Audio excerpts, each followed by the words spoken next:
What is up, everybody, and welcome to the Mint City Soccer Show. I am Coriensko, and guys, it's a pretty awesome night. This is the big one. This is the big one. I think we can officially say that we've made it. I am here with David, Matt, and Vaughn. We are sitting in a bunker suite that we will never, ever be able to afford in our lives in the Bank of America Stadium. Yeah. These are pretty amazing. So we're gonna soak this in. We're field level, and we are here for the 2021 MLS expansion draft. Guys, it's all happening. How's everybody doing tonight? It's good. You know the gif of like it's happening, with the hands in the air. Like that's literally how I feel tonight. Like it's happening. It's officially draft night. Like we're the diva for MLS. We're the princess. Everyone's paying attention to us. So That's I right. like that. We're the belle of the ball. there you go. That's what I was trying to do. But I got your back, man. Thank you. I got your back. No, I just feel like this is something that, we talked about so long in this podcast of like, we really want things to happen. And all of a sudden, like, things are happening fast and it's game time. And I'm so excited to be here with a lot of fans around. You're going to hear background noise because there's like a whole party of fans happening for the draft here. So it's just a wonderful night. And so we're going to be here recording the draft live and talking about picks. I should say Vaughn's going to be talking about picks. I say Yes. we loosely. Vaughn is going to carry this show here in a little bit. It's fine. It'll still be collectively talked about. Oh, Right?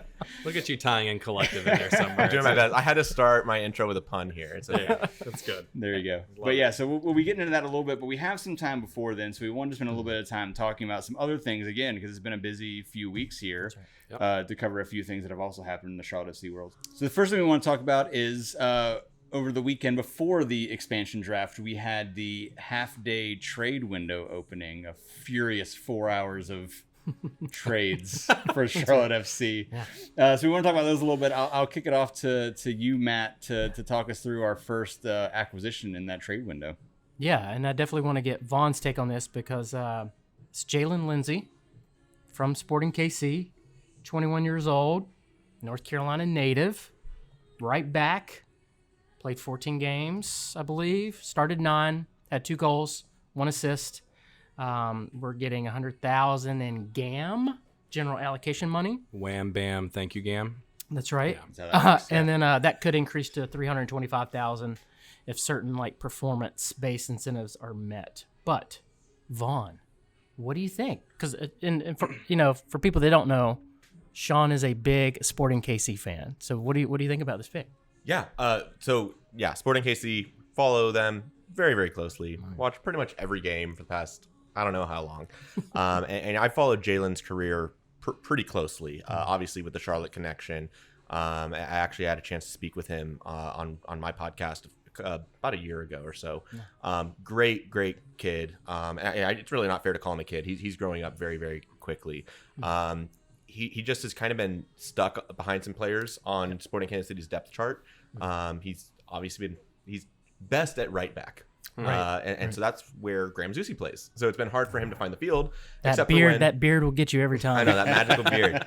So he's stuck behind a U.S. men's national team guy. Right. And Zusi's had some injuries later on in his career here. And Jalen's really come into his own when he's had an opportunity to have a stretch of games at his natural position at right back. He also had several games a couple years ago at left back and showed really well there. Yeah. For a long time, he was touted as the right back of the future for Sporting Kansas City. So I'm excited for him to come back home. He played for the Charlotte Soccer Academy. That's where he developed it as a youth. So having him come back to his hometown, I think is fantastic. Us getting a hometown kid and somebody that has a really high ceiling. He was playing regularly for the youth U.S. men's national team back in the day. I think it was the U17 sides. So he has the potential to really be something special. I think Peter Vermes pulled the throttle back on him a little bit. Some of his strengths, he's really quick. He has the ability to get forward, and he's not a guy that's going to cross the ball in a ton. He's not the kind of guy that is going to take guys on in direct play 1v1. He was asked much more to lay off in triangles, to pass the ball into Johnny Russell, to pass it inside to a Gianluca Busio. So I think knowing Mar's system, I think he's going to play really well into that. He's going to have a little bit more room to range. But I think one of his other strengths, obviously, you have to be a good defender. He doesn't get beat. His speed, he really does a good job keeping anybody attacking him in front of him and trying to cut down angles, keep balls from crossing into the box. So I think he has a really high ceiling, really physical player, has the ability to continue developing here. And I'm excited that he gets the opportunity to play at Bank of America Stadium. Well, and that's what I was going to ask is, like, it sounds like he's a pretty good fit for MAR's system, right? Like, possession, go through the spine. Doesn't sound like he doesn't do a lot of crossing, that kind of stuff, right? But and I believe when he was growing up, my understanding from talking to his mom, is that he played as a forward. So wow. he has attacking tendencies. That's great. He definitely wants to do that. So I think coming into a system where the right back has a little bit of freedom to play, that you play the ball short, you're used to possession. I think what's huge is he's coming from Sporting Kansas City, a system designed around a 4-3-3. It's a locker room that has had a lot of success for several years. So I think bringing that culture into our locker room is really important. Right. And that's something I'm sure we'll get into when we talk about the expansion draft, is highlighting teams and that have a certain culture and players that can carry that into our locker room. And I think Jalen's going to fit that really well. He's hyped up a lot on social media for the club. They use him in a lot of print media. I mean, he's like a young kid, like energy, right? Very positive, very fun.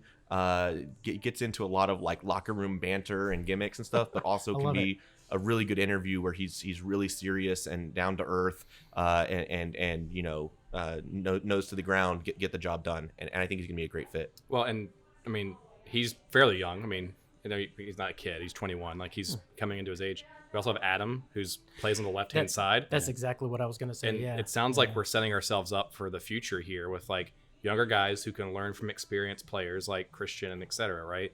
And being able to have them be somewhat attacking and being able to like feel confident to do that. I think it's a good fit because you got Adam on the left, potentially him on the right, and be able to kind of have that future there. And the one risk they may be taking with him is he does have a history of injuries. What's one of the reasons he's been really spotty in the lineup is I believe he tore an ACL at one point. This season he pulled his hamstring, and that missed a lot of time for him down the stretch when he had been a regular starter for Sporting Kansas City. So I think if he can come in, get back up to strength and find a stretch of form where he can be healthy and find the field. As I said, he's really thrived when he can get consecutive minutes. Nice. And I think he's going to have that opportunity with an expansion side. Awesome. Yeah, and just like Adam, he's going to learn a lot from like Christian Fuchs. So he's going to get even more experience. I mean, he has experience already from, you know, being at Sporting KC. He's already on an MLS roster and has been there. So I think it's great. Yeah. I thought it was an excellent pickup. And for the money too. Usually these the expansion draft and even the half-day trade window, a lot of times you're looking for value, and I think for that money, it's a fantastic pickup. So, all right, before we get into the draft, because we got 9 minutes. We're getting close. Time. We're good. 9 minutes. We made one more pickup on the half-day draft window. We want to talk about got somebody in goal finally on the team. Yeah, Pablo Cisniega from LAFC. Thank you for saying the name, because I was sitting here I was sweating absolutely not bullets going to say his name. Oh my God, they're going to ask me to say this. So thank you, Vaughn. That's why I said we had somebody in goal. There's a reason I went that direction. I mean, you guys are assuming I'm saying it right. It sounded correct. So I'm going to sell it. Pablo Cisniega, LAFC. He was a backup goalkeeper for a bit. He also had some starting minutes. What has stood out to me about him in researching his play, he is in the 99th percentile in MLS of defensive actions away from goal. So he fits the Mar system of wanting to take risks, of not being afraid to get out of his own goal, and to get forward. If there's one guy in MLS that can do that, and it's going to be somebody that is literally 99th percentile in getting away from goal. Now his save percentage is not stellar. It's like near 50 something, 58 or something. It's sub 60. It's not great. Let's just go sub 60. But I would say that LAFC, another team that plays in a 4-3-3, so he's going to be familiar with some of those rotations in a 4-3-3. They get really gappy. Right. Sure. They get really stretched out, and there's a lot of emphasis on play in the attacking third. So that can be very tough on goalkeepers. There haven't been a lot of LAFC goalkeepers that have handled that well outside of Tyler Miller. So, I think Pablo, if he's in a team that tries to play the ball short, involve him in that way, get the ball at his feet more often. He's the kind of guy that could grow into it. And one of the things I wanted to note is that he played in the development system at Real Sociedad. So Mar, his quote unquote mentor, somebody he looked up to was Roberto Alabe. Roberto Alabe, I believe he's the technical director currently at Real Sociedad. So in terms of also style of play, the tenets of soccer, how you want to build a soccer player, Pablo Cisniega is going to be used to that sort of environment. So I think that's something that I'm looking forward to with him. Yeah, I do have some concerns about him. He only played 8 matches. He had 14 saves, only 1 clean sheet. But again, LAFC was not very good. Right. But again, value, only $50,000 in general allocation money, right? So again, you're getting good value, you're getting good depth, and he can duke it out for whoever the other goalkeeper is for the starting role. So I have some doubts, but also kind of a good pickup for the money. So we'll see. And continue that value conversation. According to the Charlotte Observer, it's 50,000 for the GAM, right? Mm-hmm. But if he hits certain modified qualifiers for performance, it's another 50,000 that goes to LAFC. So even still, if you can potentially get a good keeper for 100,000, right? Good old sweeper keeper back there in the back that's going to be able to control the ball, help that back line a little bit. I think it's a good pickup and good value potentially, and it's a good rotation. We may not have to start right away. It just depends. And for some of those people that don't know what those performance-based things are, that's going to be games played, games started, minutes played. Yep. It could be shutouts even for a goalkeeper. It could be making the playoffs. But usually they're things that are very attainable. Yeah, absolutely. So Zoran had a couple of quotes about him too. He says Pablo fits the style of goalkeeper that we're looking for. His background is from a good academy in Europe, like you were talking about, and we believe he has yet to reach his full potential as a goalkeeper. We expect to foster a competitive environment in our goalkeeping group. So that lets me know he's going to have to fight for a starting spot. He's not going to be our starter, right out of the gate. He's going to have to earn it, which I like that. Yeah, it's great. Before we get into game time, we also got the 2 international slots from Nashville. Touch on that. But really, we also made another move. I guess was it yesterday that we added yet another player? We finally, after weeks and months of adding defense and midfield and all of that, finally added a forward to the team also. Yeah, do you want to cover that, Vaughn? Or Sure, yeah. If you would like. Sure. I will say I have not watched a lot of film on Vinicius Melo. Yeah. Granted, he's also 19 years old. He doesn't have a lot of film. But from the little bit of research that I've done, what I've seen, what I know about Internacional's system, and we can comment on that, right? Internacional, of course, that's the team that hired Miguel Angel Ramirez. Didn't have a long run of games there, but he is familiar with the players that are in that club and in that system. Vinicius Melo obviously made an impression on him. From what I can tell, Vinicius Melo is going to be a good connector, sort of forward, and I do know that from Mars system, right? You're going to have forwards that drop in. They have to play with their back to goal. They have to be able to really get the ball into the wingers, get into the ball into late runners, typically coming from midfield. So I think Vinicius Melo is going to be a great kind of kid that can develop into that. And also important, the first guy that is a U22 player. U22 is a new roster mechanism that was added this past year, where it's basically a fund that helps subsidize through the league the roster of that. So Vinicius Melo, he's only going to cost $150,000 against the cap this next year as being sub 20 years old.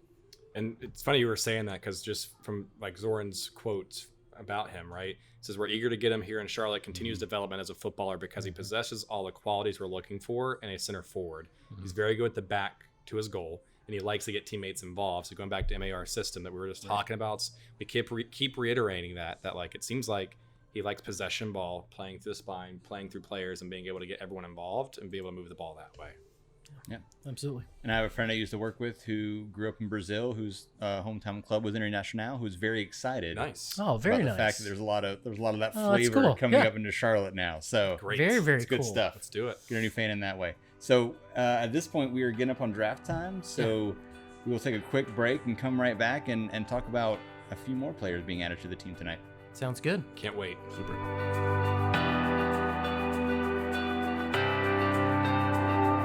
All right, everybody, we are back, and Charlotte FC made some picks in the expansion draft. So we have some news to talk about, and we were joined by a special guest here with Bobby Belair, the director of player personnel for Charlotte FC, to help us talk through some of this. So we made 5 picks.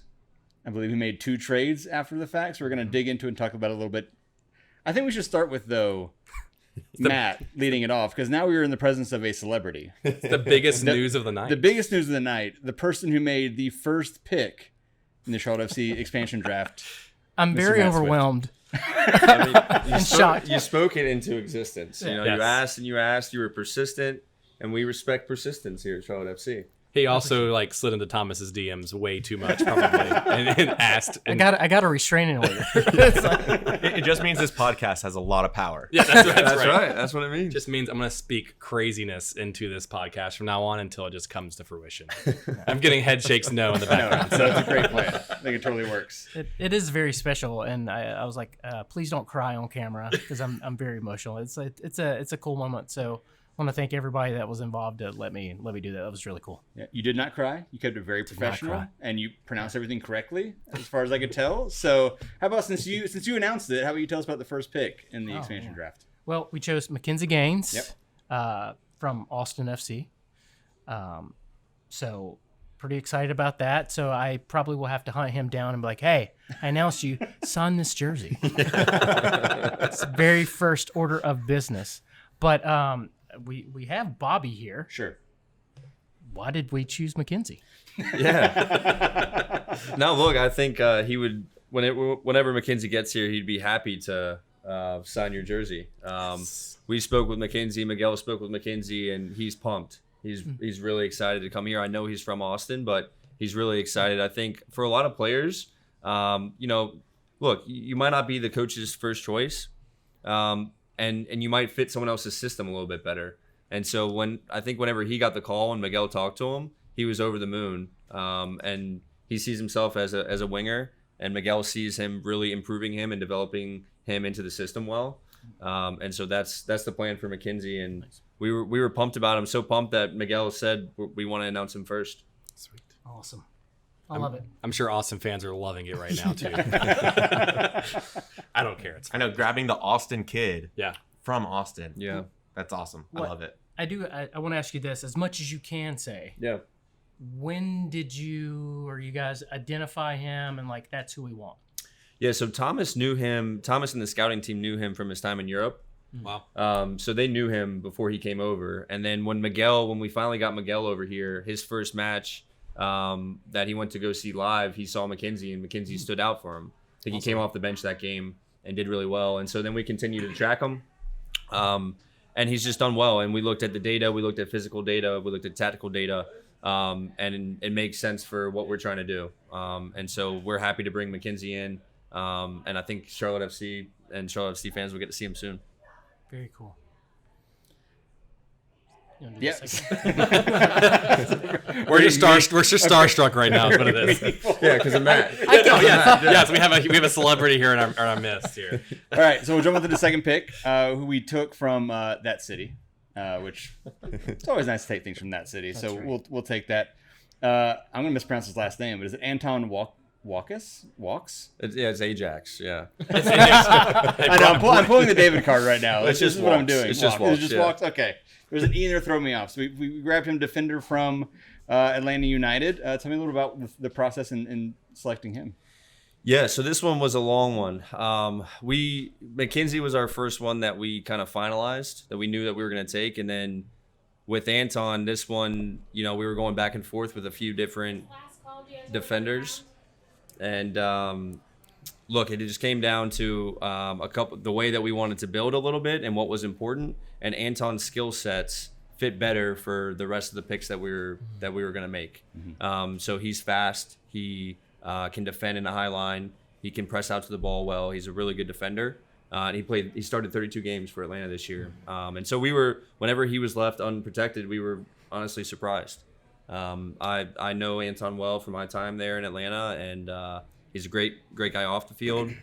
Still really young. He's only 24 years old. And he came through the Tottenham Hotspur youth system. So he's got a really good... That's okay. It's okay. Yeah. Probably you didn't have to mention that. But he's got a good footballing education. I think that's important, both right and left foot. So he's a versatile defender as well. He can play right center back. He can play right back. We could probably play him in left center back. He could play in a back three. He could play in a back four. So it just made sense. Versatility back there. Yep. That's right. Yep. And we have our resident England expert here, Yeah. Matt Chantry, to talk about. Can you talk a little bit about this pick? Yeah, I wasn't going to support Charlotte until we signed an English player. So I'm pretty pleased about that. Otherwise, I might have gone to Atlanta. Just kidding. He's actually from fairly close to where I grew up. He grew up in Lewisham, I believe, which is southeast London. So really pleased about that. It's awesome to have someone that's fairly close to where I'm from on the team. Like you said, grew up in the Tottenham Academy, went to Portsmouth. Delighted to have an English player on the team, which I didn't expect, and I'm pleased it's not Ryan Shawcross. As a few of you. Hey. Nothing against Ryan Shawcross. Clearly. He's not the style of football that I like to play. There you go. Let's bring in all the Stoke City players, Matt. Let's just do it. So we're just into all the Fulham players here. It's good. Now Bobby, I wanted to ask. So Anton currently would be an international player, correct? Yeah, that's correct. So I know we just traded for 2 more spots. Are there plans for him to get a green card? Is that currently in the works? Because he's been here a little while now. Like, has that process already been started with him? Yeah, that's one of those things that we'll see how it plays out. But you're sniffing down the right trail. Cool. Good. Vaughn, our MLS expert here, by the way. Yep. Awesome. So we'll jump to pick 3, who was Joseph Mora, another defender from DC United. So same thing. We're just going to kind of talk through that pick a little bit. Yeah, and kind of similarly, I mean, Joseph, he's played in 99 MLS matches, right? And this past season, he fell out of favor a little bit with a new head coaching change. And so we saw this player as someone who really, really fit Miguel's style already. He's 28. He's experienced. So this one made sense because he can come in. We can depend on him to play matches right away. We also have Adam Armour there that can, contribute as well. So this player made sense. He was absolutely ecstatic to get the call from Miguel. So he really respects Miguel. He knew all about him. They talked about the game model and how they want to play for about 30 minutes. So he's pumped. And yeah, it's just a good player. I think that kind of just was found in a, not a great situation anymore for him in DC United. And that happens a lot throughout football, but especially in MLS with the coaching change, whatever. So we're going to pick up a good player on the left side. We're really happy with Joseph Mora too. And look, budget charge comes into a lot of this too, as you guys have talked about. So we're getting a really high value here with Joseph Mora. Well, and that was a question too. Is he's currently out of contract, as I understand it. So is that something that was pre-talked about ahead of? Yeah, we don't want to pull a Joe Corona. Yeah. So boys, don't worry. We got it covered. Bobby's got it covered, y'all. Don't worry. So what happens is him being out of contract but not eligible for free agency, he actually has to send a message to the league and say, I'm opting out of the re-entry draft. So he did that. He was willing to do that, and we have come to terms with him. Good, great. Okay. Yeah. So we have I an feel expert better. on I feel it. better already. We appreciate your concern. Noted. Move on. What they're trying to say, Bobby, is they didn't trust you to be able to do your job. I didn't want to call you out if you missed something, but I wanted to give you some time to correct it. That is great. Thank you. That's right. So the last 2 picks of the draft, both were traded pretty soon after. I have the info, I think, pulled up in front of me. So we had Tristan Blackman from LAFC, another defender who was traded for general allocation money. And then also we had, Ishmael Tajori Sharati. Nice. Wow. You did it. Wow. That is not Look an at Ajax. you. That is not an Ajax situation. There we go. Tall I boys. couldn't do Tall walks. boys too. That's right. Couldn't do walks. Did that one like a pro. So here we go. We traded both of them pretty quickly after the fact. So I guess same thing. Kind of what was the decision process in taking those two and making the trades? Yeah, these two, they, as you would say, like maybe took a little bit off your life. We were fielding calls left, right, center. They were different. They were called Thomas, Zoran, and myself. So all over the place, and we were negotiating. And look, obviously, these are two players that we liked as well. And so we had intent. There were points where we were going to take 5 players and keep them. There were points where we were going to keep 4, trade 1. But ultimately, this is what it came to. I think, look, both players are fantastic players. And look, Vancouver and LAFC are going to be lucky to have them.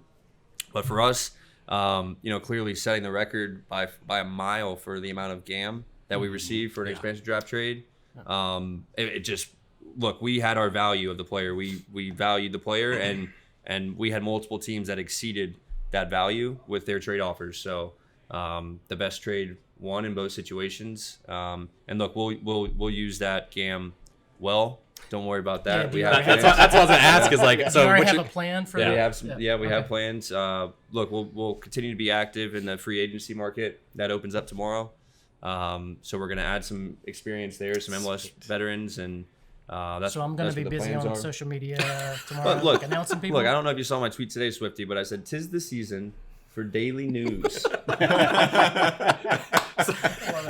Right. Yeah. So, no, look, I mean, we may not announce exactly tomorrow, but that's when free agency opens. And then, look, we can also continue to make trades, talk with other clubs. It obviously helps whenever you bring a player in internationally, you can buy down their budget charge. So that money is very valuable to us. Some of it will be applied in 2023, but most of it's up front in 2022 when we need it the most in year 1 when we're adding, like I said, 25 players. So we're thrilled about it. It was long negotiations. Like I said, we didn't expect to get this much money. Credit to Zoran, credit to Thomas. It was fun to be a part of it. Yeah, nice. So we had you on the podcast a couple months back. You said you guys were doing like scenarios and had the war room. Are you relieved that it's? I guess it's really not over, but like. It's just beginning. Yeah, like, what has it been like for you and the guys to go through this, and like get ready for the rest of the end of the year and going into next year? Yeah, look, I'm not gonna lie to you, Matt. I'm hanging on by a thread here. Well, I work at Starbucks. I could get with some coffee. That's why my voice is a little bit. I've had a lot of coffee. No, I'm looking forward to getting home and getting to bed tonight. Nice. But honestly, it's been fun. We had a long weekend with the College Cup. I don't know if you guys heard, but the Clemson Tigers are national champions. I did hear that. Yeah. Who's that? That's the Clemson Tigers. Okay, they're a university. Is it? It's not Marshall this year, right? It's not, right. Yeah. So Nick and I, we're celebrating. We won national championships in the same calendar year. Nice. So we had that. That was a lot of fun, and the college combine all weekend. So it was just nonstop all weekend. We had either a combine training session, matches, or then we'd go to the College Cup. And then we came back Sunday night, and that's when the list came out, and we got to work, and here we are. You're gonna go home tonight and start thinking about the super draft, right? Yeah, we got a little bit of time for that, but I'll be dreaming about some free agents maybe, and then the super draft. Look, I don't know if you can continue to ask if you were going to make the first pick of the super draft too. Maybe you give it to your buddy. Can I'm just speaking into existence. It's fine. Do the first pick of the super draft? Re-entry draft phase 2. I'll take it. So Thomas, if you're listening, Vaughn and Corey would love to do this. Do not make me go up I'm there not going to and press say my Ajax. luck anymore. I feel very fortunate. So, But I'd be lying if I didn't say that. If I said that this wasn't a lot of fun. Yeah. Right. Yeah. We're gelling as a staff. We're getting to know the coaching staff really well. Having some laughs, having some serious conversations, maybe a couple arguments. Sure. But what doesn't kill you makes you stronger, right? As a group, and so we'll keep pushing on and try to build the best club we can. So we joked before that we had Nick on, and he was kind of like, "You're the guy that's like, hey, you can't do that." Yeah. So what's that been like for you? Have you been like, "Yeah, we can't do that, guys"? Yeah. So we were in the war room, right? And the coaching staff had their big conference room. We're in Zoran's office, and And so, either Thomas or Zorn would walk over there, throw over an idea, or Miguel or one of the coaches would come over. And, sometimes they would come over and then they would be talking, I'm listening, you were engaging and everything. And then all of a sudden you would get the big eyes from Miguel. and you knew that, and you knew what that means. And that means like, Bobby, is this going to work? Is this idea, is this plan realistic? And, you hate to say no. Yeah. Sometimes you got to say no. So when his eyes got big, it was when he was saying to bring Messi into Charlotte FC, right? No, that's not what it meant. I think we missed out on that one. Oh, we had our chance. Now, you guys did the War Room a year ago, right? So did that help at all? Or was it like, no, it was so different. Like all those things we planned for and we're hoping for, no, it was totally different. Flipped it on its head. This year was different. Well, I think it definitely helped. And it helped our scouting department too, because look, we still have guys that are over in Europe and they were helping us. They were scouting all these players. They were running a lot of data. And so they were used to that. And then, everyone making their own picks and trying to figure out what works, what wouldn't work. It definitely helped. Now, did we experience the same level of stress, the same level of pressure at last year? No, we didn't. But it definitely. I'm glad that we did it. I'm glad because it also got everyone more familiar with how it works. You get to see another club go through it. I'm sure if we look back and saw Austin FC's show, I'm sure there was a lot of tired eyes and long faces. But no, it definitely. I think that it definitely helped. They didn't have any Matt Swift though on the Austin FC. So. I couldn't remember Matt Swift. That's there. where they went wrong. Very early. Last year was Claudio Reyna. This year, Matt Swift. Yeah. We obviously traded up. It's fine. So, but before the draft, we did talk about the half-day weird trade window. Yeah. Now that we have, Vaughn's an expert, but we have a super duper expert. Do you care to talk a little bit about who we chose, why we chose those folks? Yeah. Yeah. Well, look, I'll start with the two international slots. Probably the least exciting, right? Because I think Jalen Lindsey is pretty exciting for the fans and Pablo Cisniega too. Yeah. But the two international slots just gave us flexibility. We knew going into this that we were going to add some more internationals, and then on top of that, we didn't want to be restricted in the MLS market by not being able to select an international player. So because then clubs could just protect domestics, or they could just protect if we overloaded on a position too early. They knew that we didn't need a left back, let's say. They could just protect that, and then we wouldn't have anything available. So there was a lot of strategy in that, and we maybe overpaid a little bit for that flexibility, and it turned out to be the right decision. You've seen other clubs pay the same price now. Maybe we set the bar, but look, we paid a little bit more than what the going rate was last year because we need that flexibility. Leading into not only the expansion draft, but the super draft and the re-entry draft too. Yeah, makes sense. So anything else that fans should expect you said you're going to get some rest, but not that much rest because there's a lot going on in the next few weeks. So what should fans kind of expect from your strategy going forward with free agency, like you said, super draft, all that kind of stuff? Yeah, look, we have free agency opens up tomorrow. We're allowed to sign as many free agents as possible. I think you guys Vaughn, you'll probably go through now and realize how many roster slots we actually have available, see what we can actually do. But from there, then we have the re-entry draft on the 17th. And then round 2, if we select someone in round 1. So if we don't select someone in round 1, we don't get round 2. That's the 23rd. And then we'll all celebrate Christmas with our families.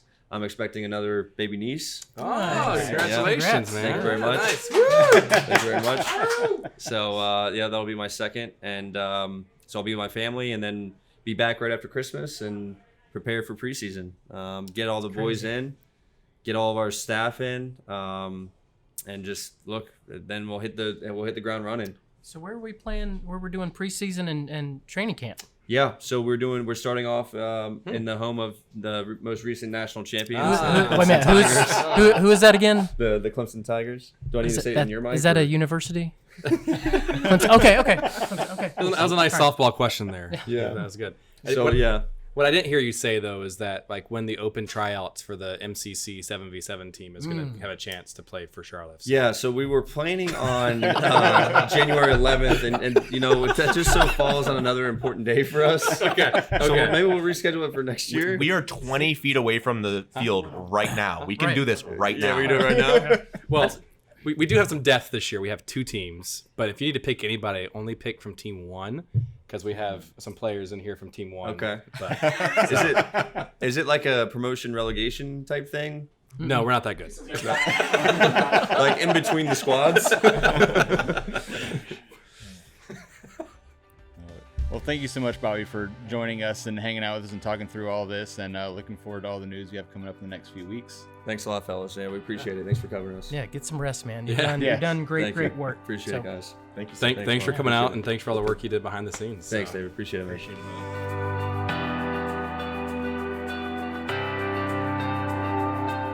Welcome back, everybody. We have a special guest.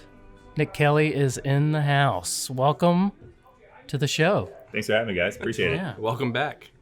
So pretty amazing night. I am overwhelmed and thought I was going to cry making the first pick. So thank you for letting me do that. I'm surprised you didn't mess it up. That would have been me. I only had to do 2 takes. I think I nailed it on the first one. They're like, let's just do a safety. Just in case. Yeah, just Just in in case. case. But, you know, we had Bobby on earlier talking about the picks and everything like that. But definitely want to talk to you a little bit. It's almost right at your 1-year anniversary. Yeah, tomorrow. That's right. Yeah. Oh yeah. So how do you feel? Tired. I mean, but I'm good. I mean, I think that we have done a lot. I think in a year. I mean, most of it was natural. Some of it was forced on purpose. But I think that we've made a lot of traction with reaching out to fans and more importantly, being transparent on like when things are happening and not happening. And I think even today is a good example too. Like, there's been expansion drafts before where people have drafted players and waited for the next day to announce the pick because they want to like celebrate for a night. Like, we literally waited 4 minutes and then said, hey, and they're gone. Like, I think it's just like, for that, we don't want to like lie to our fans and say, hey, this is what you guys are going to get. They love Blackman all night, and then tomorrow morning it's like surprise. So it continues. It's kind of like what we're trying to do. So it's been good, but we're excited. I mean, only 2 months left.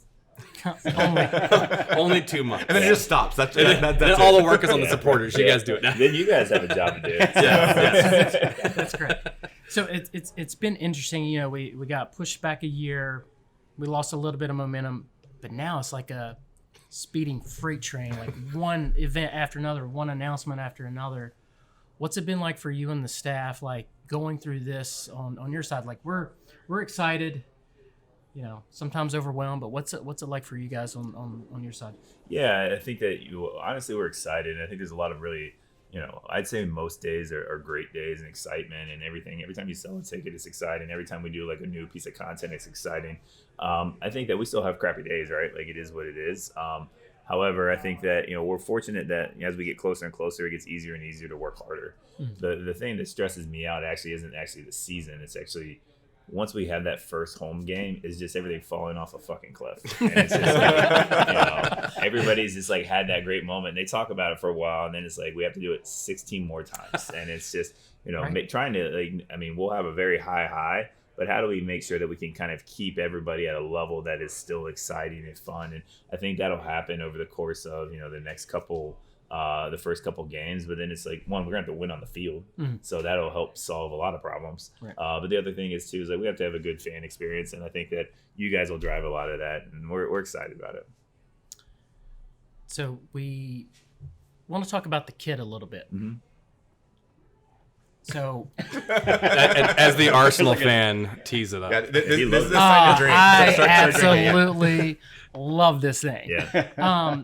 But for people that don't know, because I see a lot of comments, how far in advance are the kits, finalized and everything like that? Yeah, look, I mean, it predates me. I mean, I had nothing to do with this kid except launching it. And we threw a pretty good party, which was great. But I think that I did nothing with actually launching it.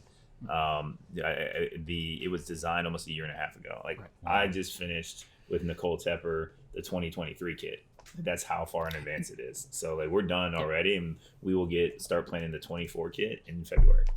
So you said you did that hand in hand with Nicole Tepper? Yeah. So she look. It's one of those things for her is that like she wants to make sure that we're properly representing the club and it looks great and it's exciting. And it's one of those places too. Like she's helped everything from designing Rock Hill with the Panthers to the original logo on the team. Like, Oh, you know, interesting. I if don't think I knew that. she predates me. She's Oh, okay. she's one of those things that. So why would I go and like not heed her advice and honestly have her involved? That's very interesting. Does she? I guess does she do that for the Panther side too? Oh yeah, Like- she's heavily involved, especially on the marketing okay. side of these things, like, you know, the look and feel, and she's going to be heavily involved. And it's a good conversation to have with her, because on the Panther side, she's very involved on like what the game day atmosphere looks like, from the content you see on the big boards to the songs, you name it. Trying to explain to anybody who works in our building right now, you can't do that on soccer. Like, the supporters will drive what the game day atmosphere is like. So it's a bit of an education process, but it's gone well so far.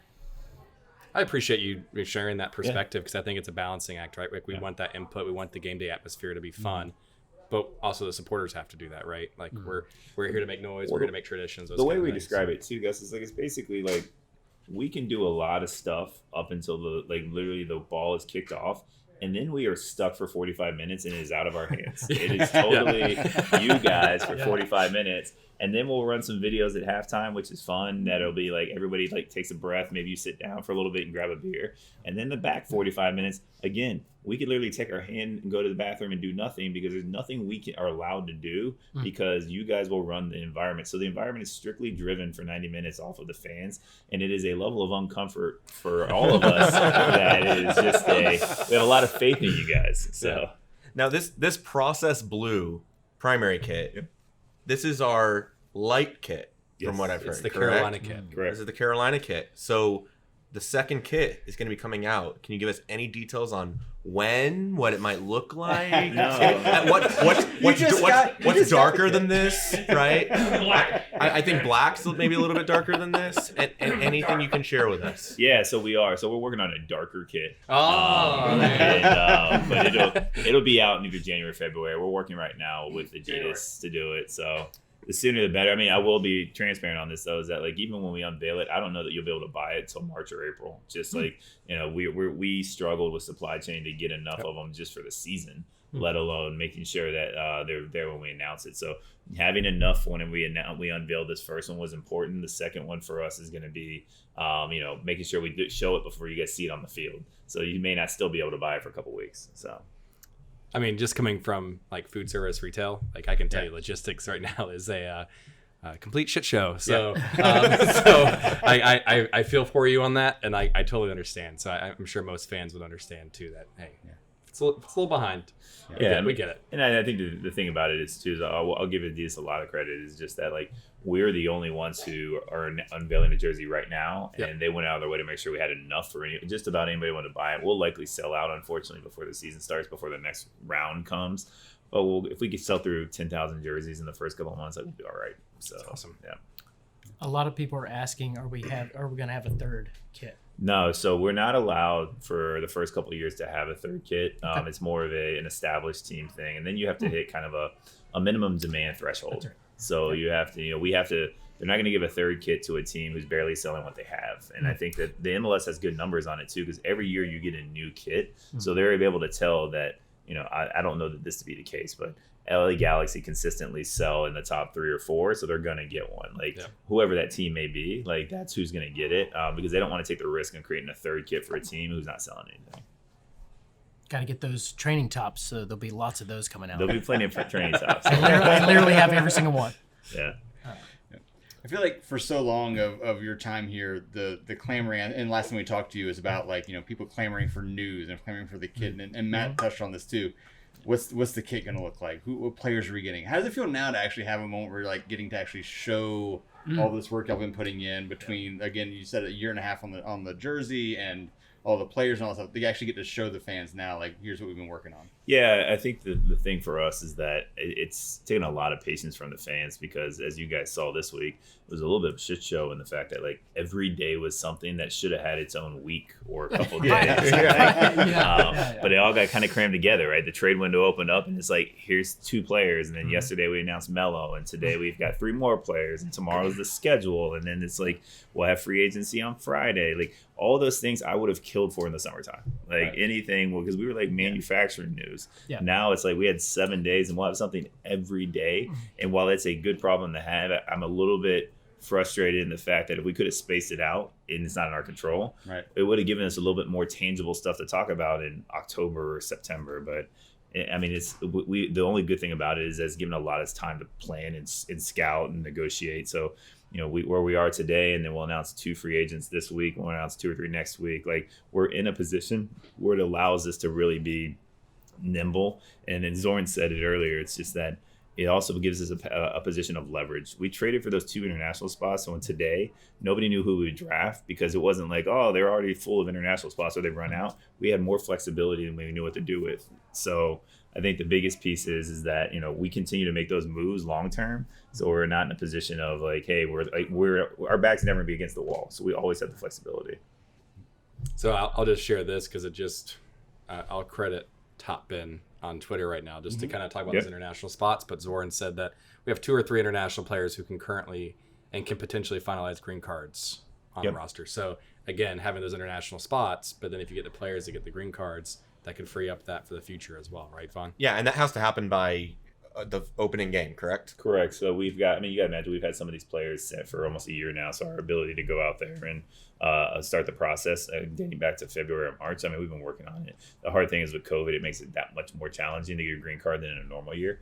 But our hope is we can get a handful because then that even opens up more spots. Like even today with Walks, he's in the process. Hopefully he's one of those guys that last minute we can scoop up a green card and we'd be lucky. So, that's part of the conversation we have with his agent and stuff like that before we draft him. It's like, how close are you? So get it to the finish line. we're working on it. That's awesome. What's interesting, Bobby was just here and we got his perspective on like the war room and everything. This is new for you, right? So like doing drafts and everything like that. What's it been like for you to be in those conversations? Yeah, look, my job scenario that out and everything like that. Yeah, look, my job on this is that I'm not a scout, I'm not a sporting director, I'm not the head coach. My job is basically to help communicate between what's going on here back to our ownership, and then more importantly, make sure that I can take them out and have a bigger look at the picture of why is this person actually being released or why is this person unprotected? Because the one thing that was most fascinating of how this happened was getting the coach's perspective and his staff and getting Bobby and Thomas and Bobby's perspective and bringing them together and having a conversation. What we were planning on selecting Sunday versus Monday night dramatically changed so many times that it was more and more. So I think that we're in a position now where I don't know that I would want to do it again because it's just because it's, there's the uncertainty part wasn't the not fun part. The hard part about it is like, you only get a chance to do it once. And I hope we got it right. Because there's been some people who haven't. And, we won't know if we got it right until a year, 2 years from now. Because if any of these guys actually end up sticking around for a while, that's been the one thing you've seen in these expansion rosters is they play a bit role the first year and then they fall off. Like when you look at guys that we selected like Moore and Walks, like guys played 30 games apiece last year. Like they're not just bench guys. Right. So. Yeah, it's value in retrospect, right? Like LAFC, like they've been heralded for their draft because they had Latif Blessing, who's still on the roster. They had Tyler Miller, who they eventually sold for like a boatload of allocation money. So, that's I think how it's going to be measured. But I think already the allocation money that you guys were able to grab with those two trades was significant. But you saw guys this year that were in the expansion draft that you would have never seen in the previous years because of the new U22 rule and the homegrowns and the mandatory protects. Like there's no reason that Matuidi or even Medina and those guys should have been in the draft. And it's just that because the way that the new thing was in place, that's the reason why we had such a wealth of opportunities to pick from. But I think that at the same time, it's just that, there's a reason those guys are out there. It's because their salary is so large. And we have a plan. And, as we talked about, there's a reason we have a bunch of international spots still open. We still have DP strategy in place. And like going out there and getting sucked in because one of these guys DPs is out there, like we can't let that throw off the plan we have in place.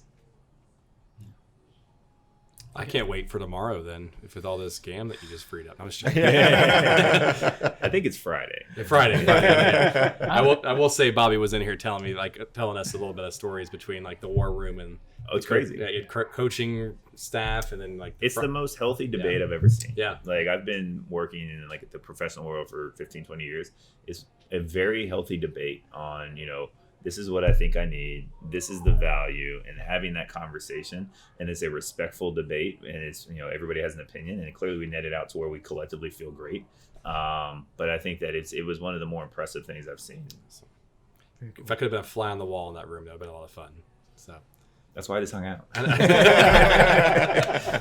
So what you're telling me is we need what's the NFL show that they do with training camp and All or Nothing? All or Nothing or something like that. We need that for Hard Knocks. Hard Knocks. Oh, yeah, we need Hard Knocks for Charlotte FC. We talked about doing kind of what LAFC did with the ESPN stuff. Yeah. I mean, it's just, honestly, we watched it whenever we were thinking about it. It's pretty intrusive. And I think that was the one piece. And I think the other thing is that we had that reality series going on our own side. It's a little bit different, right? I didn't want to. We want to do something different. We want to do. And by the way, I love Charlotte. I love our team, but we don't have the sex appeal of Will Ferrell and everybody else showing up at practice. So it's we're always not going to be. It's not going to be the same. So Will Ferrell is a very sexy person. Yeah, I think we all. Well, it's just the Hollywood factor. Correct. So. Yeah. It's LA, Yeah. LA has Will Ferrell. Charlotte has Matt Swift. Is really what it is. So great. We're winning right there, is what you're saying. So big question is, are you going to be at the DC United game? I have no choice. Well, it's a good question. My wife's due the week before, so congratulations! So appreciate it. So Congrats, my wife is due February 19th, so it is literally the week before, and then I will be a good husband / father for there you go. a couple days, and then I'll go to DC and we'll be back. I think it's just. I've never had a kid before, but my wife, and she's got 3 sisters here and everybody else. It makes life a little bit easier that we have support. Yeah, and, that'd be good. And, I've done all the parenting classes and books and stuff. There's not a whole lot I'm going to do. So, at the beginning. So, I actually feel like the timing's perfect. And then when the FIFA windows happen, we'll do family stuff. But we're excited. Is the nursery mint green? It is not, but I will tell you, and we talked about the supply chain thing earlier. The thing that sucks is that we ordered stuff 4 months ago and it still hasn't shown up. Oh, so, she may be sleeping on a pillow. So that's all we have.